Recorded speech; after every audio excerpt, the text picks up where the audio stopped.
Com golpe, você vai observar o seguinte: o golpe ele vai atingir duas coisas fundamentais para a democracia no país. Primeiro, cultura, imprensa, o jornalismo e a educação. Por quê? Porque qualquer Estado autoritário ele tem como base, fundamentalmente, cercear as liberdades. Por quê? Através da imprensa, você comunica. Através da imprensa, você se informa. Através da imprensa, você toma consciência, ou toma, pelo menos, conhecimento. Né? E isso, obviamente, estabeleceu uma censura violentíssima, principalmente a partir do ato institucional número 5. O ato institucional número 5 foi o pior de todos os atos institucionais na história do Brasil. Nem o poder moderador do Dom Pedro I, em 1824, foi tão violento. Né? Então, você observa que essa questão ela não está só ligada a um contexto da própria história, que a história não se repete, não ser como farsa, como tragédia, como dizia Karl Marx no nosso famoso 18 Brumário, né? Mas hoje você observa o seguinte: qual o objetivo central do governo? Se você pegar as notícias do meio ambiente, elas são colocadas, inclusive pela grande imprensa, é bom que se diga, né? De uma maneira não tão clara. Né?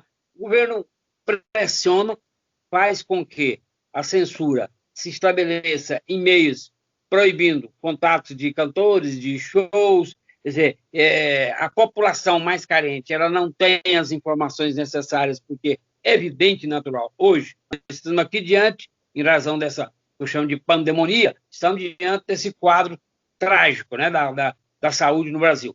E aqui nós estamos tendo essa oportunidade, mas essa massa carente, explorada, mais necessitada, pobre, propriamente dita, ela não está tendo essa oportunidade. Você sabe muito bem disso, você que trabalha no meio jornalístico sabe muito mais do que eu. Então, eu gostaria de levantar que essa campanha contra a censura ela é uma necessidade da população e que vocês, em boa hora, vêm levantando, porque como é que nós vamos mostrar o meio ambiente com um ministro que tem mais de 12 processos, como foi quando foi secretário do governo paulista, e que vai para a imprensa falar um punhado de besteira, e a imprensa divulga as besteiras do cara. A nível internacional, nós viramos chacota. Né? A imprensa internacional nos trata como? Então, essa campanha, ela tem que ser feita no dia a dia. Ela tem que ser levada, e aí, eu, como professor, acho que a gente pode usar até uma didática, ela tem que ser levada, se possível, é claro, natural, não estou impondo nada para vocês, né? Mas, se possível, de bairro a bairro, para mostrar que a informação traz para a população coisas que ela não sabe. Quer dizer, agora mesmo eu estou aqui no bar assistindo aqui um verdadeiro show misto de foguetório, de candidatos, quer dizer, falando um punhado de besteira e mentira. E que as pessoas, inclusive idosas, devem estar com os ouvidos tudo arrebentado de tanto foguete.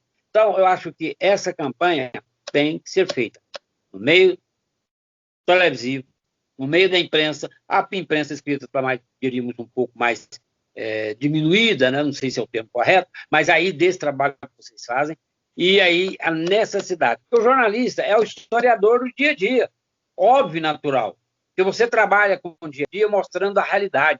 E essa realidade, quando ela é mostrada, ela assusta, ela fere o poder dominante. Então, eu não só gostaria de parabenizar essa campanha, como gostaria de incentivar essa campanha. Quer dizer, existe muita relação, porque o processo da ditadura começa assim, quer dizer, cerceia ali, proíbe acolá, vai acolhi, vai para lá. Quando você pensa que não, estamos todo mundo lá na cadeia. Né? Essa é a grande realidade.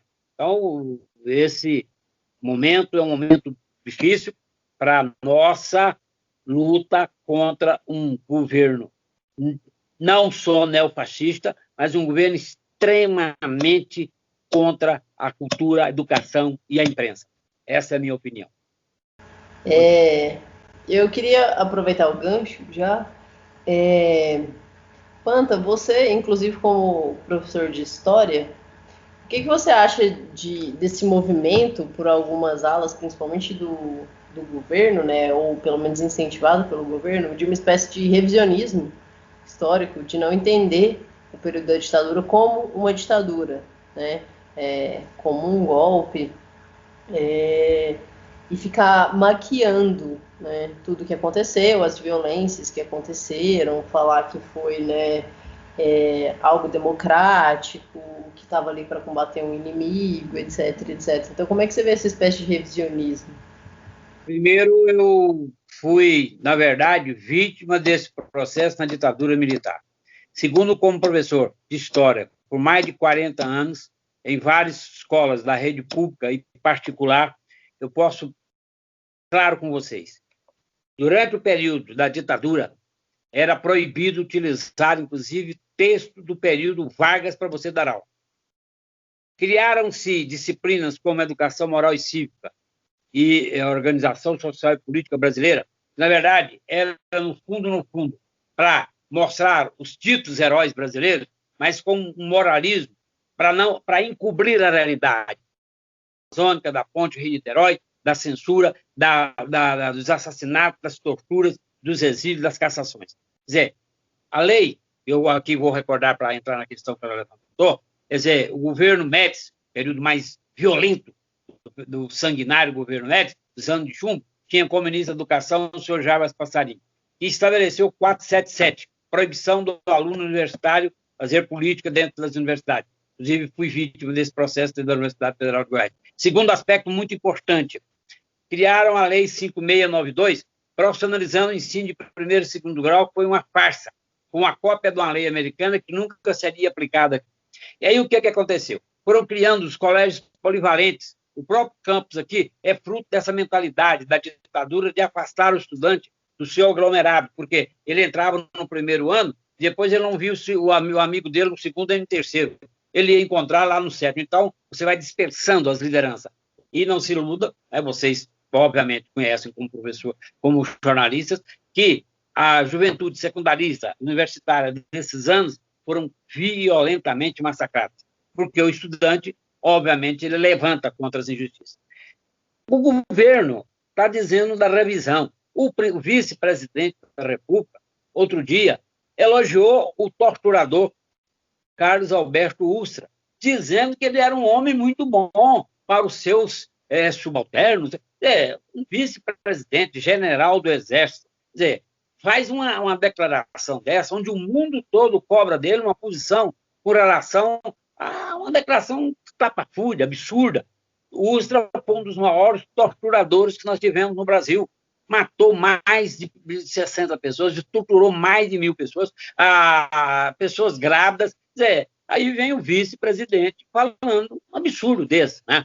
E essa tentativa de revisão, de mostrar que não teve ditadura, agora você vê, você que é da imprensa, e aí é evidente, você está muito mais bem informado que eu, a Folha de São Paulo chegou a publicar, tempos agora, não tem mais ou menos 2 anos, uma editorial dizendo que nós não tivemos bem uma ditadura, uma democratura, um negócio assim meio absurdo. Por quê? Porque a Folha, enquanto imprensa, nos anos de chumbo, ela ajudou, através do seu esquema, através da OBAN, a Operação Bandeirante, que prendia, matava, torturava, onde o ex-ministro Delfim Neto é que pegava o dinheiro dos empresários, ela ajudou, inclusive, com a sua estrutura de apoio que ela deu ao governo ditatorial. Então, essa tal de revisão, isso é uma vergonha, porque o aluno, ele não conhecendo a história que ocorreu, ele não pode discutir a história. Como é que você vai discutir uma coisa que você não conhece? E isso aí está sendo feito.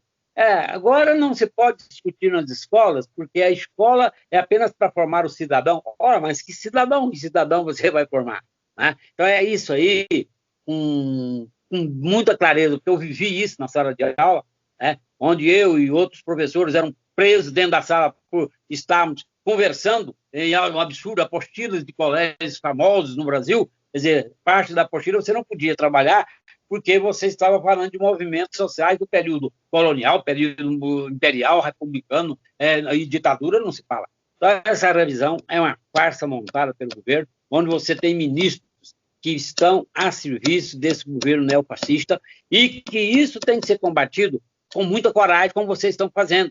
Quer dizer, é um movimento contra a censura. A escola é o baluarte da discussão. Sem isso, não tem escola. Quer dizer, a escola é onde você pode formar, e obviamente ninguém aqui é ingênuo de achar que só a escola faz a revolução, mas a escola é um caminho para vocês participar e ter aprendizado com a população. Então, eu acho que isso aí é um verdadeiro abuso contra a história, é um verdadeiro crime das autoridades fazendo para que isso ocorra. E aí é claro e natural que nós estamos diante dessa farsa montada pelo governo, de querer utilizar mecanismos para tirar a discussão da história das escolas. E não se iluda, se não denunciarmos, eles vão conseguir. Mas muito bom o que você está dizendo, com certeza. Inclusive, eu concordo plenamente, assim. Eu acho que uma grande coisa que parece que as pessoas ainda não entenderam é a seriedade da censura hoje em dia, sabe? E eu acho que elas estão esperando que a primeira pessoa seja presa e torturada para realmente cair a ficha da censura, sabe, professor? Isso é muito, muito complexo, assim, e muito medonho também, né? Porque não tem ninguém fazendo o que a gente está fazendo, sabe? A grande verdade é essa. E um detalhe mais grave: durante o período militar, os jornais eles eram vigiados pelos censores dentro da empresa. Então, os artigos, os jornais, os jornalistas passavam por um censor.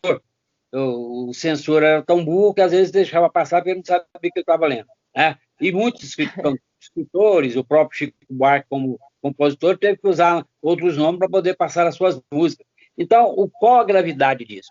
Essa que é a questão que se levanta. Por exemplo, a hora que pegarem alguém, aliás, é bom que se diga que agora foi publicado um boletim, no Brasil é um dos países que mais mata jornalistas, né?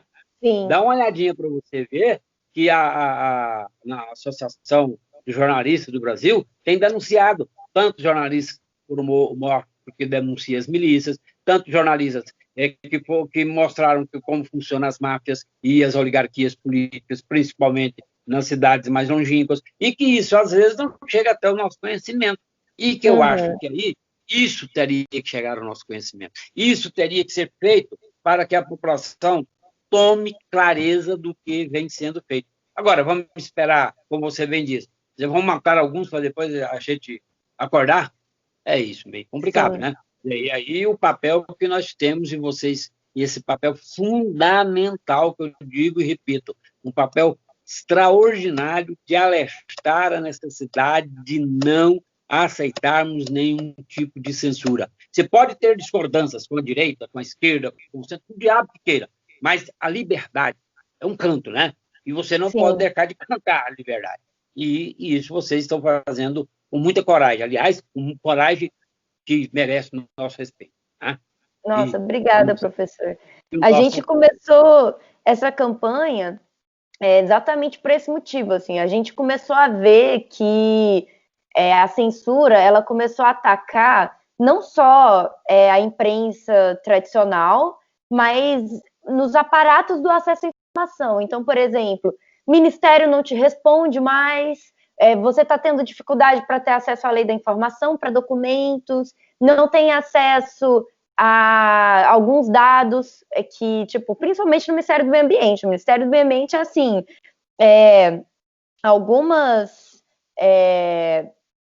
alguns órgãos, tipo IBAMA, o ICMBio, não podem dar entrevista sem uma autorização do Ministério do Meio Ambiente, sabe? Várias coisas assim. E a gente percebeu que realmente não dava para poder simplesmente aceitar que isso é normal, sabe?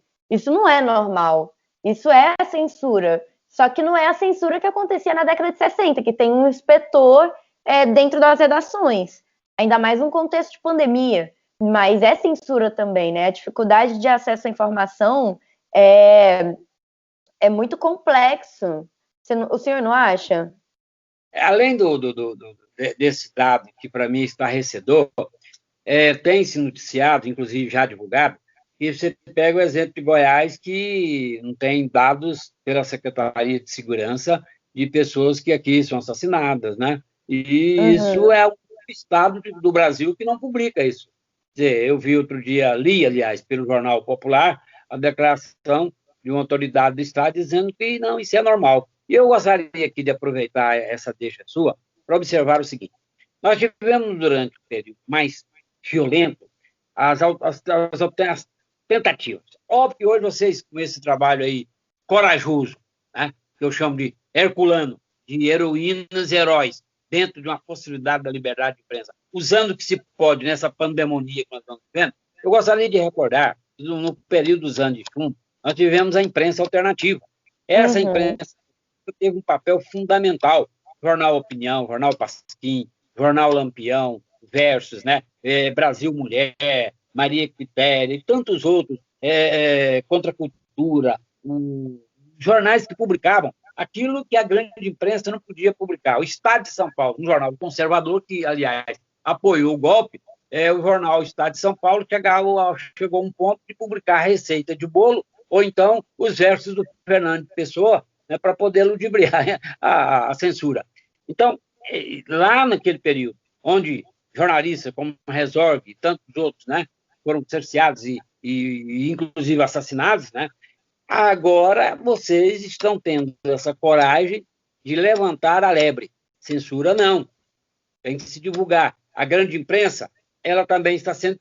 Você pode observar que existe por parte do governo uma ação de retirar verbas, publicidade daqueles jornais que andam falando alguma notícia contra, para entregar para as imprensas fundamentalistas, para TVs como a Record e o próprio SBT, que o genro do homem lá é ministro, etc.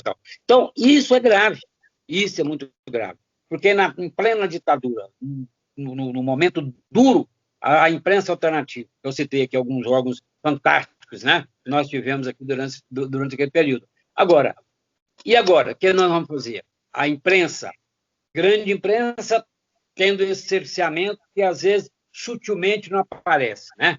Mas você não tem informação dos órgãos, nem de Estado, nem da União, para publicar os dados.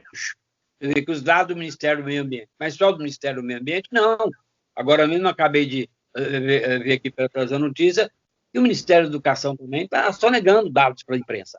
Quer dizer, não se tem. Como é que você vai fazer, como jornalista, uma matéria com relação ao que está acontecendo, se você não tem esse dado, que legalmente o governo teria que passar, porque senão não seria democracia, né? A democracia, não é isso?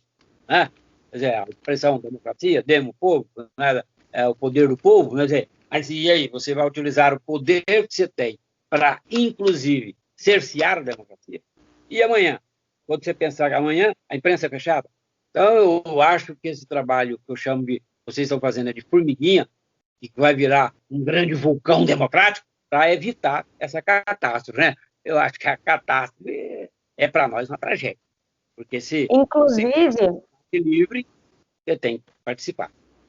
Inclusive, você citou a Folha de São Paulo, eu queria jogar aqui uma questão que aconteceu, que eu acho que o senhor vai conseguir falar bem, trazendo um contexto histórico, né? Lembra que o Bolsonaro ele foi na ONU no mês passado? No dia seguinte do discurso dele, em que ele mentia descaradamente, o Bolsonaro mentiu na ONU, né? Ele não se defendeu, ele mentiu, ele mentiu informações. Na capa da Folha de São Paulo, no dia seguinte, estava assim: de um lado, Bolsonaro se defende de acusações. E do lado dessa manchete principal, tinha uma foto do Stalin dizendo a seguinte manchete: a volta dos que já morreram. Dando a entender que existe uma parte da esquerda stalinista no Brasil e que como se o Stalin estivesse voltando a virar moda, como se ele estivesse virando hype novamente.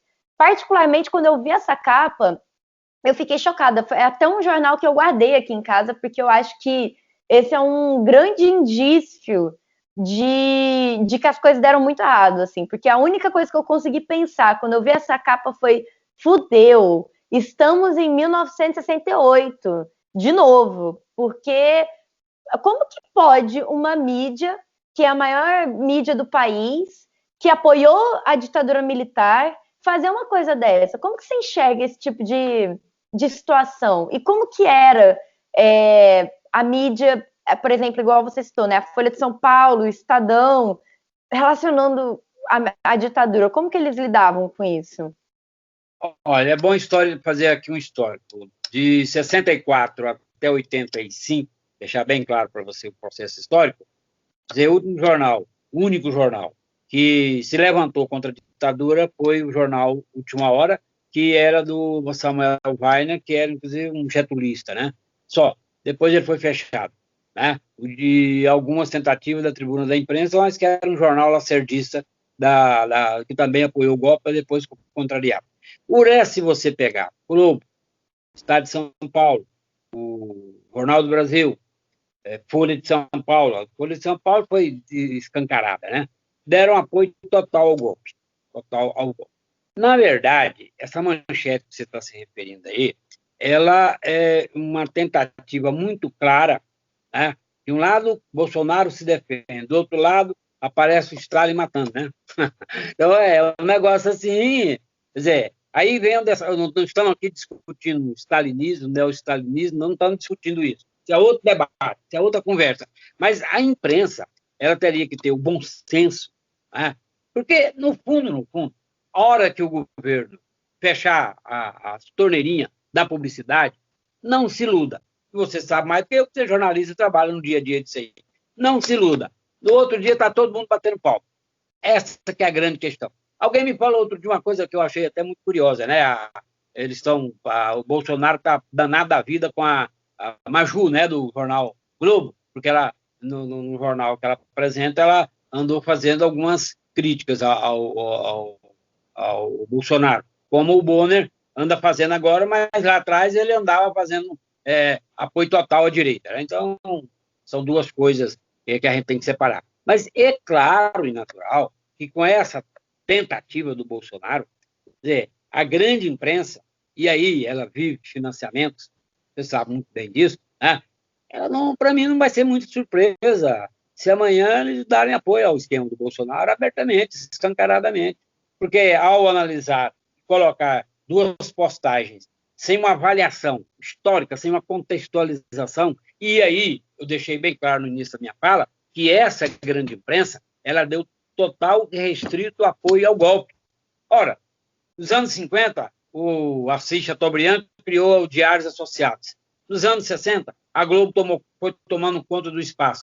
E qual a grande imprensa? A nível de televisão, de rádio, de jornais, quem é que mais cresceu com os incentivos do governo? A Globo, né? Quer dizer, agora ela está sendo retirada do financiamento, ou será a ajuda que ela tem, e aí ela está passando a fazer crítica, não sei, né? Até que ponto ela está fazendo crítica? De uma hora para outra, o Globo News passou a ser um jornal crítico da direita.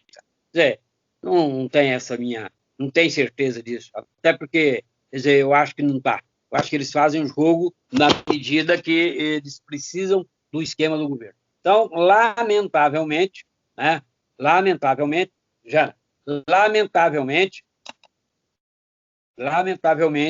essa a grande questão que nós estamos em voga. Professor, aqui é o Marcos Vinícius falando, não estou aparecendo porque eu estou sem webcam.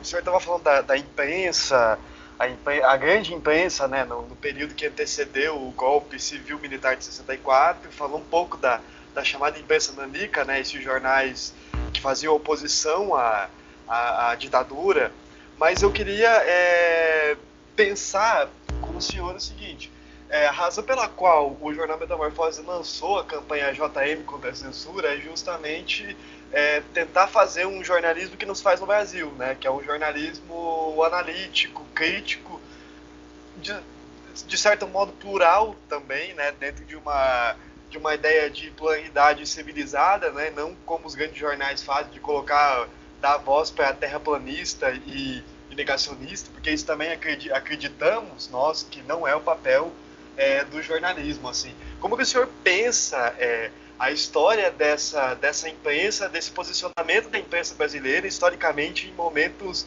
conturbados da nossa história? Como que o senhor vê essa questão? Bem, primeiro, eu acho que eu fui bem claro que a grande imprensa, sem praticamente exceção, deu apoio total ao golpe. Segundo a imprensa alternativa, que já começa a aparecer através dos jornais como Pit Papo, em 1964, o Poder Jovem, em 67, Opinião, Paquim, Movimento, Em Tempo, né? Foi o primeiro jornal a denunciar os 233 torturadores do Brasil, Verso, Cojornal, o Extra, enfim, Brasil Mulher, quer dizer, jornais que tiveram um papel fundamental, ao contra a cultura, a gente vai lembrando aqui aos poucos, né? E esse processo foi necessário, e através disso o Pasquim chegou a vender 50 mil jornais no Rio de Janeiro, né? Então você observa. E essa tentativa, que obviamente vocês, de uma maneira corajosa e diríamos extraordinariamente interessante, vão tentar, e estão tentando, e vão conseguir, com o nosso apoio e a nossa luta, eu acho que isso aí vai ter que se tornar necessário, vai ter que se tornar quase que fundamental para você estabelecer uma relação da sociedade com os meios de comunicação. E, é claro, você, como jornalista, sabe muito bem que a grande imprensa não vai fazer esse papel da contracultura, esse papel da luta contra a censura, da luta contra as perseguições. Eu acho que a imprensa alternativa, que dos anos 67, 70 até os anos 80, teve um papel fundamental, e agora vocês vão tentar aqui também essas iniciativas. Aqui em Goiás tivemos algumas tentativas, através de Jorge Braga, através de algumas tentativas do Paulo Gonçalves, né, que infelizmente não está entre nós mais, e mais alguns jornalistas, como o Ocupado, que hoje é grande cantor, e tentativas de uma alternativa. Agora, isso vai ser possível na medida que isso, eu disse e volto a repetir, amplie para a população que precisa ter esse conhecimento. Porque eu acho que se a população não tomar conhecimento do que está ocorrendo, ela vai ser continuadamente controlada pelo que a televisão e hoje pelo que a internet faz a nível da cabeça das pessoas. Agora, como sair desse dilema? Eu acho que é enfrentar. Essa é a minha opinião. Existiu em Goiás realmente algumas iniciativas. Eu cheguei a fazer parte de uma delas, assim, mas como colaborador, que foi uma reedição do Jornal de Deboche, que até quem criou esse jornal foi o ex-esposo da Nonô, finado Vilmar, né?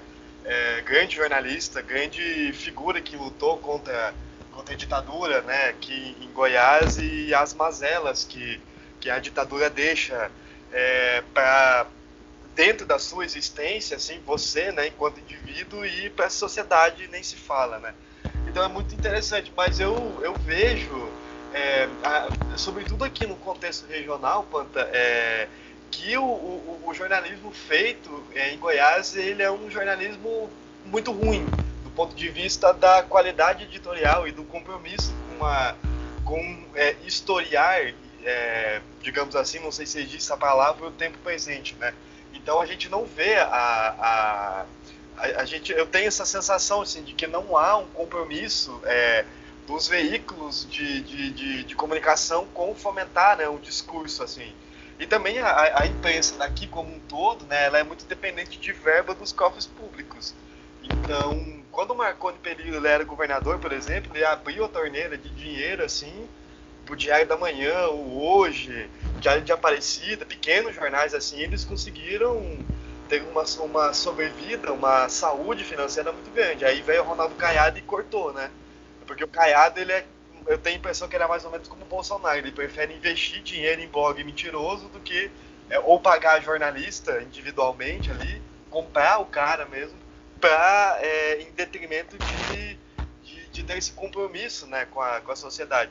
Então eu acredito que uma campanha dessa, usando também um exemplo assim, mais ou menos do que a Folha de São Paulo fez com essa campanha quixotesca, né, sobre a democracia, eu acredito que a campanha do Metamorfose ela é honesta justamente nesse sentido, assim, porque a gente quer fazer um jornalismo honesto.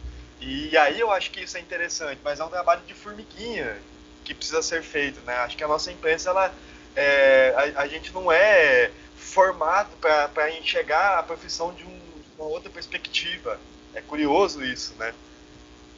Eu só gostaria, você levantou aí uma questão interessante. O Gilmar, querido companheiro, né, que foi uma das vítimas aí, torturado, preso pela ditadura, grande figura, e outros companheiros, eles tentaram aqui uma espécie de cooperativa também, né? e não deu certo, me parece. Como lá no Rio Grande do Sul nós tivemos o Cojornal, né?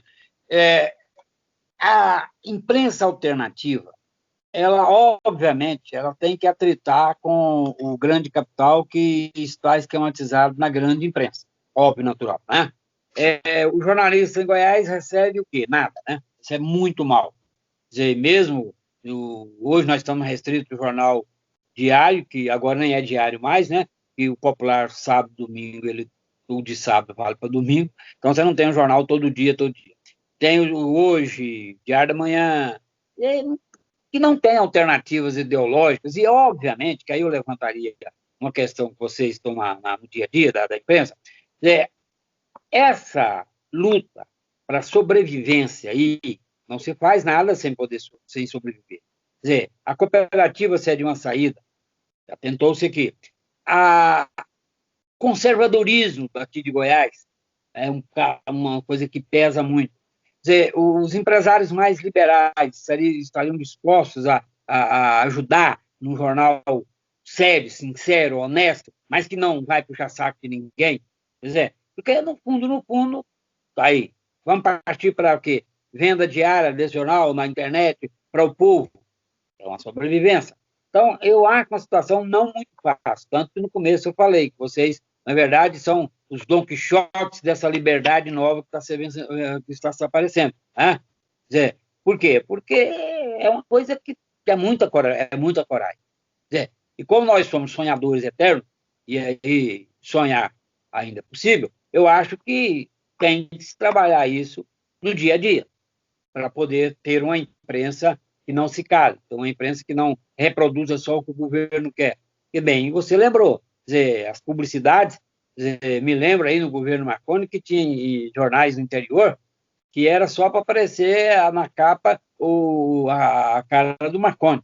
Não tinha nada, a não ser notícia de festa e horóscopo e aniversário de autoridades. Então, e o cara que fazia o jornal no interior, depois saía rico. Né? Isso não é eu que estou falando, isso é a imprensa toda, sabe? E não precisa aqui ficar escondendo, que ninguém tem nada que esconder. Então, eu acho que aí é que está a questão. Quer dizer, o jornal alternativo. É evidente que no período ditatorial, quando nós tivemos fantásticos jornais com grandes figuras do jornalismo brasileiro, quer dizer, um contexto. Hoje, como bem lembrou a Júlia, hoje a questão é muito mais séria, porque há uma sutileza do governo, certo? Em trabalhar um cerceamento e que, às vezes, quando você assusta que não, está todo mundo cerceado. Eu acho que aí, para mim, é um perigo. Acho que o perigo mora aí. Ou seja, essa grande imprensa vai ficar fazendo jogo até quando? A imprensa alternativa. No Brasil, a não ser vocês aqui, quem mais está pensando em uma alternativa? Eu vejo, de vez em quando, alguns simbólicos jornais aparecendo no Nordeste, mas logo morre, né? E são jornais que possivelmente poderiam ser alternativos. Então, eu acho que esse é o grande problema. Como sair dessa letargia, desse conservadorismo e como nós vamos fazer com que a população tome conhecimento do jornal alternativo. Porque uma coisa, se você não tem a população lendo o que a imprensa alternativa está divulgando, é óbvio. Eu dei um exemplo aqui, o Pasquim vendia 50 mil exemplares na cidade do Rio. Mas em plena ditadura militar, todo mundo estava doido para ler notícia contra o regime, certo? Agora, hoje você tem uma realidade diferenciada, né? Você não tem aí o cara da Polícia Federal vindo na sua casa para te prender, mas você tem as milícias matando aí a torta direita. Né? E aí? Quer dizer, quantas mulheres, essa violência que existe aí, não só contra as mulheres, mas contra todas as camadas exploradas, também o negro.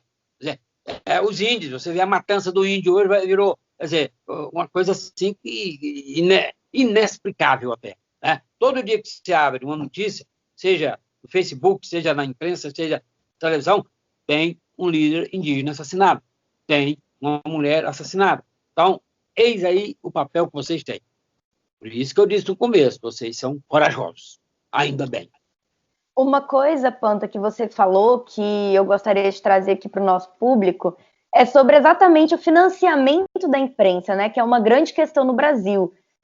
Um dos grandes problemas que a gente enfrenta enquanto mídia alternativa é essa necessidade de repensar o financiamento da imprensa, né? Porque uma tecla que a gente bate muito o tempo todo é que não adianta o leitor, o ouvinte ou telespectador acreditar que a imprensa ela deve ser só uma empresa, entende? A imprensa ela cumpre um papel fundamental na sociedade, um papel democrático, um papel de contribuir para a consolidação da liberdade, né, como um todo.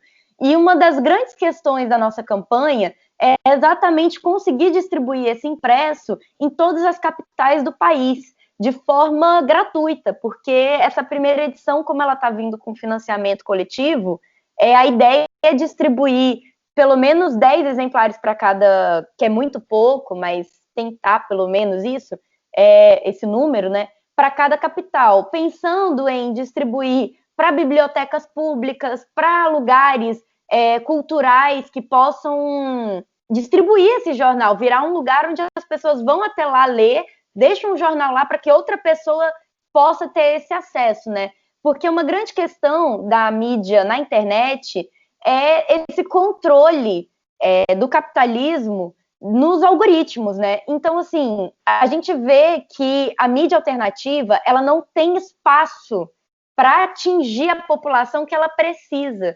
Então, a gente está refém da distribuição da informação. E uma coisa que é muito complexa, porque a maior parte da população brasileira não lê. A população brasileira não lê mais, não lê matérias longas na internet, não sabe ler, enfim, impresso, não tem mais essa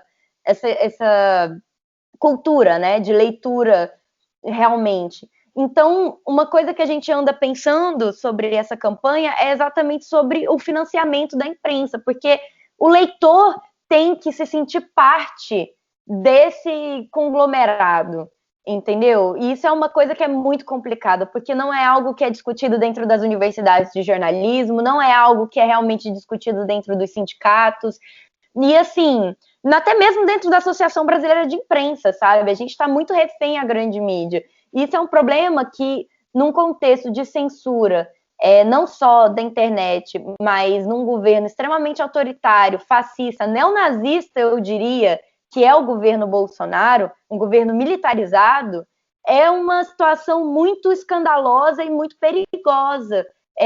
Me assusta muito, para te ser bem sincera, professor, de que nós somos o único veículo que eu tenho notícia, e olha que nós aqui do Metamorfose, a gente acompanha muitos veículos alternativos, muitos veículos de imprensa, não só brasileiros, mas internacionais, que está realmente angariando uma campanha contra a censura no Brasil, sendo que, teve muitos casos de censura só em 2020, foram mais de 30, escancarado mesmo, assim, não é aquela censura velada, é uma censura escancarada, sabe?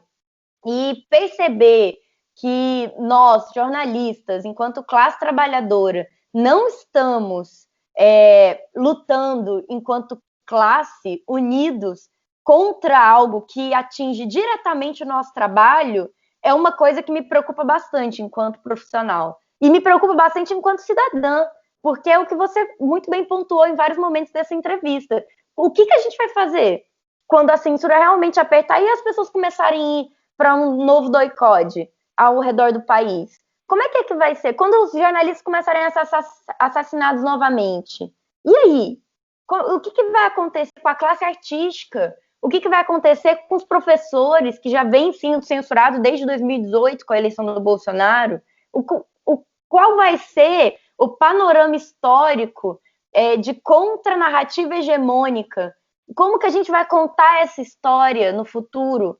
Sabe? Isso é uma coisa que me preocupa muito. Como que você vê, para a gente finalizar essa entrevista, como professor, como que vai ser contar essa história para os alunos daqui, sei lá, 2 anos, 3 anos? Primeiro, eu vou concordar com você totalmente. A dificuldade que tem vocês de como sobreviver. Essa é a grande realidade, né? Por cotas. Não se tem envolvimento até mesmo dos sindicatos, não se tem envolvimento das faculdades de jornalismo no Brasil desse projeto alternativo, não se tem. A realidade é essa. Quer dizer, como angariar dinheiro para poder fazer esse jornal, né? Que, afinal de contas, tem todo gastos. Seria através de que tipo de campanha? Eu citei aqui, se você tivesse pelo menos um mínimo, porque, na verdade, eu dar um exemplo aqui bem clássico, a Opinião, para um jornal de grande envergadura contra a ditadura, ele tinha ajuda de empresários nacionalistas, que ainda tinha no Brasil, né? Alguns. Então, você teve ajuda de alguns empresários, principalmente do Rio Grande do Sul. Então, eu acho que aí você levanta uma questão básica. Como unir essas camadas? Como unir os professores, os operários, os jornalistas, com todas as características diferenciadas que nós temos na sociedade, que ela é diversificada, né? A saída seria uma alternativa de pedir ajuda, como vocês estão fazendo, pedir, literalmente, eu preciso de R$10 de todo mundo, para poder você saber onde é que nós estamos enfiados, para você saber por que a educação está isso aí, para saber por que não tem saúde, para saber por que esse governo cerceia tudo. Então, isso vai ser uma coisa... Eu sou otimista, hein? Eu sou um sujeito otimista, né? Eu costumo dizer, quando eu encontro ex-alunos, que eu estou chegando aos 100, brincando, né? Que eu já passei de mais de 200. Mas aí eu te pergunto o seguinte, esse é um trabalho. Tem que fazer essa campanha de arrecadar fundo. Eu não sei, shows, dizer, cantores que poderiam ajudar. Na época da ditadura, nós tínhamos alguns, os que não foram exilados, caçados e mortos, mas sobraram alguns para poder fazer alguns shows. Seria uma saída?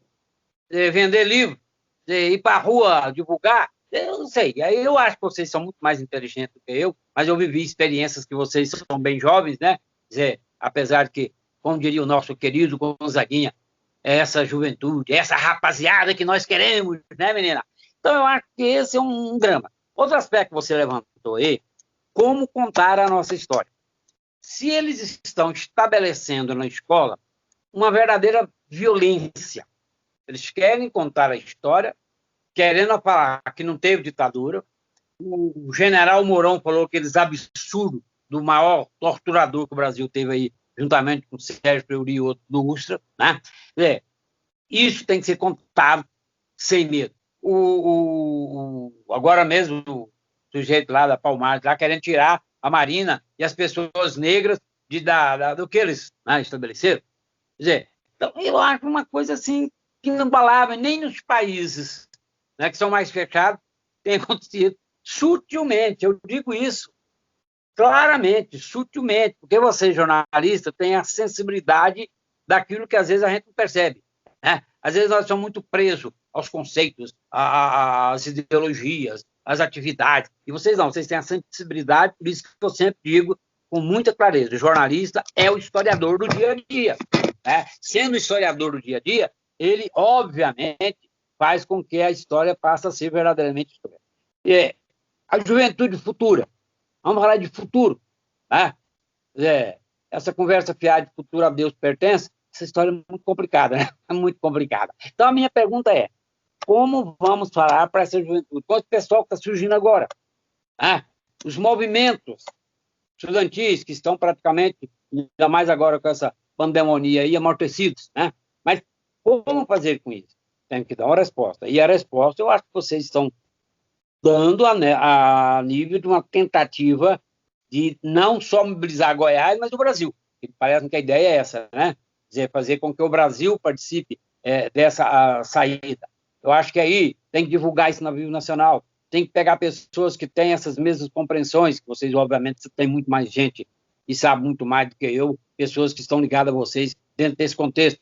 Formar uma cooperativa, eu não sei se é a saída, uma cooperativa, ou sei lá, o que vocês podem fazer. Mas essa história presente não pode ser contada de acordo com o que esse fascismo está querendo, de acordo com essa mentira do governo. Não pode, de maneira nenhuma. Eu dei aula, quer dizer, com o maior medo do mundo, porque no período que eu estava falando de tal governo, quer dizer, estava um cara dentro da sala gravando minhas aulas. Tanto é que eu fui preso dentro de sala de aula 2 vezes, né? Em colégios famosos aqui de Goiânia. Então, essa é uma questão muito séria. Rompemos o esquema da ditadura, tivemos a anistia negociada, mas saímos daquela loucura, né? Mas podemos entrar numa outra loucura, que essa é a loucura mais grave para mim. E para mim, na minha maneira de ser, de viver, de existir, eu acho que ela está muito sutilmente sendo trabalhada. E a comunicação, não se iluda, a comunicação é o ponto básico para que eles cabem com tudo, porque a imprensa ela tem um papel fundamental nas derrubadas de ditaduras, ela tem um papel fundamental para a organização da sociedade. É óbvio que eu não estou aqui dizendo esporadicamente que a imprensa vai fazer uma revolução. Não sou nenhum ingênuo, né? Mas tem um papel. O papel que vocês têm crítico.